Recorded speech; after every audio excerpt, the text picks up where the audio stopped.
Yes right now మాజీ మంత్రి అంబటి రాంబాబు మాట్లాడుతున్నారు, లైవ్ లో చూద్దాం. 7 సంవత్సరాల లోపు శిక్ష పడేటటువంటి కేసుల్లో కూడా నన్ను రిమాండ్కి పంపారో దాని మీద ఎంక్వైరీ చేసి తగిన యాక్షన్ తీసుకోవాల్సిందిగా రిజిస్ట్రార్ గారికి కూడా 2 రిప్రజెంటేషన్స్ ఇవాళ ఇవ్వటం జరిగింది. ఇది నా అరెస్ట్ మీద, నన్ను రిమాండ్కి పంపిన విధానం మీద I'm fighting in the court. నా పార్టీ తరపున, నా లీగల్ సెల్ తరపున వారి సహాయ సహకారాలతో మనం న్యాయ పోరాటాన్ని చేయటంలో మొదటి అడుగు వేశానని ఈ సందర్భంగా చెప్పదలుచుకున్నాను. ఇంతే కాదు, ఇంకా చాలా విషయాల మీద న్యాయ పోరాటం చేయడానికి సిద్ధంగా ఉన్నామని కూడా ఈ సందర్భంగా మనవి చేస్తున్నాం. ఒకటి ఇది. రెండవది ఏంటంటే, మీ అందరికీ తెలుసు, ఇంతకుముందు అందరూ ఈ నేపథ్యం అంతా తెలుసు, అందరికీ తెలుసు, కొట్టిన పిండి అయిపోయింది. చాలామంది పెద్దలు కూడా చెప్పారు, నేను చంద్రబాబు నాయుడు గారిని తిట్టానని నా మీద కేసు పెట్టారు. కేసు పెట్టి రిమాండ్కి పంపించారు పోలీసు వారు. మీ అందరూ చూశారు, రాష్ట్ర ప్రజలు చూశారు, మీడియాలో ప్రత్యక్ష ప్రసారం జరిగింది.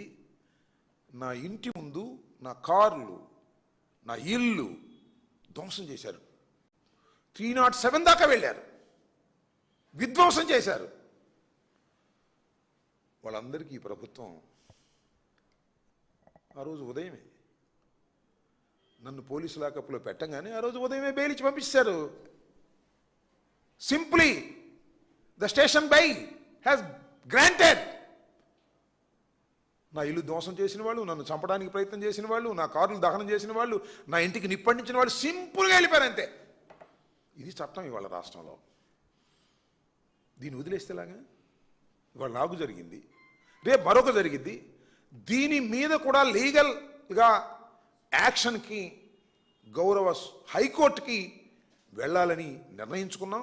మొదటి అడుగు దేశం, రెండో అడుగు అది వెయ్యబోతున్నాం. 2-3 రోజుల్లోనే దానికి కూడా పేపర్స్ తయారవుతున్నాయి. మూడో అంశం ఏమిటంటే, నన్ను 31వ తారీఖున రాత్రి 10:20కి తీసుకువెళ్ళిన తర్వాత 2:30కి నన్ను లాకప్ నుంచి బయటికి తీసుకొచ్చారు. ఎందుకు తీసుకొచ్చారు? బాత్రూమ్ కూడా దానిలోనే ఉంది, మంచినీళ్ళ బాటిల్ కూడా దానిలో ఇచ్చి. ఎందుకు తీసుకొచ్చారు? ఫిజికల్గా హెరాస్ చేయాలని తీసుకొచ్చారు, హెరాస్ చేశారు. ఇది ప్రజాస్వామ్యంలో చాలా దుర్మార్గమైన చర్య. ఈ చర్యని అధికారంలో 5 సంవత్సరాల పాటు ఉన్నటువంటి రాజకీయ పార్టీ నాయకుడిగా 40% మొన్న జరిగిన ఎన్నికల్లో ఓట్ షేర్ ఉన్నటువంటి రాజకీయ పార్టీ నాయకుడిగా నాకే జరిగితే ఇంక చిన్న చిన్న నేరస్తుల్ని, నేరం మోపిన వారిని ఏం చేస్తున్నారో ఈ రాష్ట్రంలో మేము అందరం చూస్తున్నాం. బేడీలేసి నడిపించారు. నడిపించకూడదు. నన్ను లాకప్లో వేయచ్చు, తప్పలేదు, వేసుకోండి, ఉన్నా లాకప్లో. నన్ను కొట్టడానికి ప్రయత్నం చేశారు, నా కాళ్ళు చీల్చి హింసించడానికి ప్రయత్నం చేశారు. ఇది ఇమీడియట్గా ద డే నన్ను ఎప్పుడైతే కోర్టులో ప్రొడ్యూస్ చేశారో రాత్రి 8:30-9 గంటలకి గౌరవ మ్యాజిస్ట్రేట్ గారికి నేను ఈ విషయాలు చెప్పి రికార్డ్ చేయించడం జరిగింది. దాని మీద కూడా, కస్టోడియల్ టార్చర్ మీద కూడా న్యాయ పోరాటం చేయబోతున్నాము. ఒక్కటొక్కటిగా మొన్న జరిగినటువంటి ఇన్సిడెంట్ ఉందే, 31వ తారీఖు రాత్రి జరిగినటువంటి ఇన్సిడెంట్, అది నాకు జరగవచ్చు, రేపు మరొకరికి జరగవచ్చు. అతి దారుణమైనటువంటి అంశం. ప్రజాస్వామ్యంలో అలా జరగకూడదు. ప్రజాస్వామ్యం ఏమైపోతుంది? పోలీసులు దొంగలు కలిసిపోతే ఏమైపోద్ది? పోలీసులు రౌడీలు కలిసిపోతే ఏమైపోతుంది?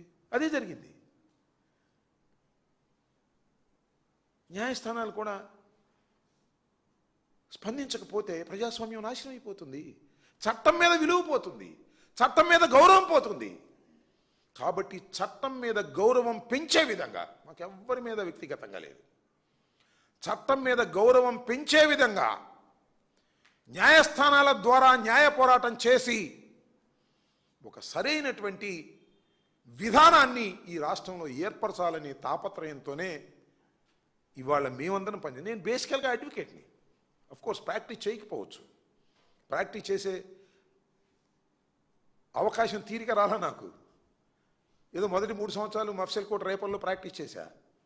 ఆ తర్వాత రాజకీయాల్లో ఓడిపోయినా గెలిచినా బిజీగా ఉండేటటువంటి వ్యక్తి మీ అందరికీ తెలుసు. పార్టీని పర్సనల్గా కొన్ని కేసులకు వెళ్ళా. ఇవాళ కూడా వెళ్ళి ఈ కోటేశ్వరం అంటే వెళ్ళి రిప్రజెంటేషన్ ఇచ్చి వచ్చా. కోర్టుకు వెళ్ళేటప్పుడు పొలిటికల్ డ్రెస్ వెళ్ళటం కన్నా ఒక న్యాయవాదిని కాబట్టి, న్యాయవాదిగా పనిచేశాను కాబట్టి, పూర్వ వాసన ఉంది కాబట్టి ఈ కోర్టు కుట్టించుకుని కోర్టు వేసుకుని వెళ్ళా. ఇంతకుముందు కూడా వెళ్ళా.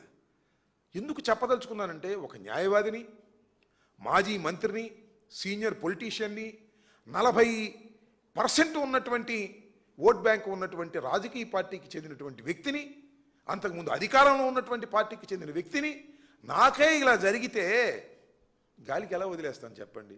ధర్మమేనా ఇది? న్యాయ పోరాటం చేయవలసిందే కదా అనేటువంటి ఒక పట్టుదలతో న్యాయ పోరాటం చేయాలనే ఉద్దేశంతో ఈ కార్యక్రమాలన్నీ కూడా మా లీగల్ సెల్ సుధాకర్ రెడ్డి గారు, సుదర్శన్ రెడ్డి గారు వాళ్ళ యొక్క సహకారంతో ఈ న్యాయ పోరాటం చేసి జరిగినటువంటి విషయాలను సరిదిద్దే విధంగా పోలీసు వారిని అందరినీ కూడా సరిదిద్దే విధంగా ఒక మంచి జడ్జిమెంట్సు, ఆర్డర్సు రావాలని తాపత్రయంతో నేను చేస్తున్నటువంటి ఈ కార్యక్రమానికి రాష్ట్ర ప్రజలు ఆశీర్వదించాలని కూడా ఈ సందర్భంగా నేను కోరుకుంటున్నాను. ఇది ఒక లీగల్ బ్యాటిల్. చట్టపరంగా జరుగుతున్నటువంటి అంశాల మీద నేనేమి ఇల్లీగల్గా చేసే మనిషిని కాదు. చట్ట ప్రకారంగా వీటి మీద ఒక న్యాయబద్ధమైనటువంటి ఒక పోరాటాన్ని చేయటం కోసం ఇవాళ ప్రారంభించాం. ఇంకా సందర్భాలు వచ్చినప్పుడు కూడా వాటన్నిటినీ మీ ద్వారా రాష్ట్ర ప్రజానీకానికి, మీడియాకి, న్యాయ నిపుణులకి, న్యాయం మీద గౌరవం ఉన్న వారికి, రాష్ట్ర ప్రజానీకానికి తెలియపరిచేటటువంటి కార్యక్రమం చేస్తానని ఈ సందర్భంగా నేను చెప్పదలుచుకున్నాను. Thank you.